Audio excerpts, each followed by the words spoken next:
പിന്നെ ചെറിയമ്മേ, പണ്ട് ചെറിയമ്മയായിരിക്കും എനിക്ക് ചെലവിനൊക്കെ തന്നുകൊണ്ടിരുന്നത്. ആ സമയത്ത് ചെറിയമ്മ പറയുന്നത് എനിക്ക് അനുസരിക്കാൻ നിവർത്തി ഉണ്ടായിരുന്നുള്ളൂ. പക്ഷെ ഇപ്പൊ സ്ഥിതി അങ്ങനെയല്ല.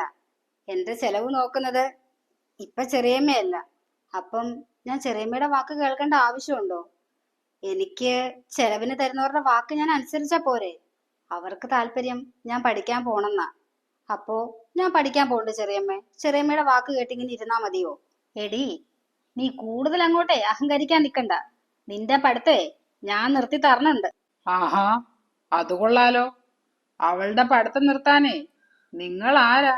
അത് അത് മോനെ, ഞാൻ ചുമ്മാ വെറുതെ. നിങ്ങക്കേ ഞാൻ എന്റെ അമ്മയുടെ സ്ഥാനാ തന്നിരിക്കുന്നത്. അത് നിങ്ങളായിട്ട് ഇല്ലാണ്ടാക്കരുത്.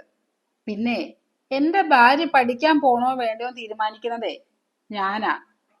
ആന്റിക്കൊരു മോളില്ലേ? അവളുടെ പ്രായമല്ലേ നന്ദുവിനും ഉള്ളൂ. ആന്റി ഇവളെ മോളെ പോലെ കാണണമെന്നൊന്നും ഞാൻ പറയത്തില്ല. പക്ഷെ ഈ പാവത്തിനെ ദ്രോഹിക്കാതിരുന്നൂടെ? പിന്നെ ചെറിയമ്മേ, ചെറിയമ്മയ്ക്ക് എപ്പ വേണമെങ്കിലും ഇവിടെ വരാം, പോകാം. അതിനിവിടെ ആരും തടസ്സം നിൽക്കാൻ പോകുന്നില്ല.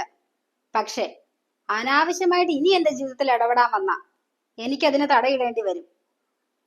എന്റെ പൊന്നു ചെറിയമ്മേ, നിങ്ങളായിട്ട് തെരഞ്ഞെടുത്ത് തന്ന ജീവിതമല്ലേ എനിക്കിത്. ഒരു പരാതിയും പരിഭവവും കൂടാതെ നിങ്ങൾ പറഞ്ഞ ആളെ തന്നെ ഞാൻ കല്യാണം കഴിച്ചില്ലേ? എന്നിട്ട് നിങ്ങൾ എന്താ ഇങ്ങനെ? നിങ്ങൾ എന്റെ നല്ലതിന് വേണ്ടിയിട്ടല്ല ഈ കല്യാണമായിട്ട് വന്നേന്ന് എനിക്കറിയാം. പക്ഷേ ദൈവം വലിയവനാ, എന്നെ കൈവിട്ടില്ല. ഒരു നല്ല ആളെ തന്നെ ദൈവം എനിക്ക് തന്നു. അതിന് ചെറിയമ്മയോട് എത്ര നന്ദി പറഞ്ഞാലും മതിയാവത്തില്ല. അറിഞ്ഞോ അറിയാതെയോ ചെറിയമ്മ കാരണമല്ലേ എനിക്ക് ഈ ജീവിതം കിട്ടിയത്. അതുകൊണ്ട് മാത്രം ചെറിയമ്മ എന്നോട് ഇതുവരെ ചെയ്ത ദ്രോഹങ്ങളൊക്കെ ഞാൻ മറക്കുക. ഇനി ആവശ്യമില്ലാതെ എന്റെ നേർക്കെങ്ങാനും വന്ന ചെറിയമ്മയാണെന്നൊന്നും ഞാൻ നോക്കത്തില്ല, പറഞ്ഞേക്കാം. നന്ദു പറഞ്ഞത് കേട്ടില്ലേ? തൽക്കാലം ആന്റി പോവാൻ നോക്ക്. നമുക്ക് പിന്നെ സംസാരിക്കാം. കലക്കി നന്ദു. നിന്റെ വായില് നാക്കൊക്കെ ഉണ്ടായിരുന്നോ? നിനക്കിത് കുറച്ച് നേരത്തെ ആവായിരുന്നില്ലേ നന്ദു? എങ്കിൽ നിനക്ക് ഇത്രയും കഷ്ടപ്പെടേണ്ടിയൊന്നും വരത്തില്ലായിരുന്നു. പിന്നെ നാളെ തൊട്ട് ഇനി കോളേജിലൊക്കെ പോയി തുടങ്ങണ്ടേ? ആദ്യം നിന്റെ പഠിത്തം കഴിയട്ടെ.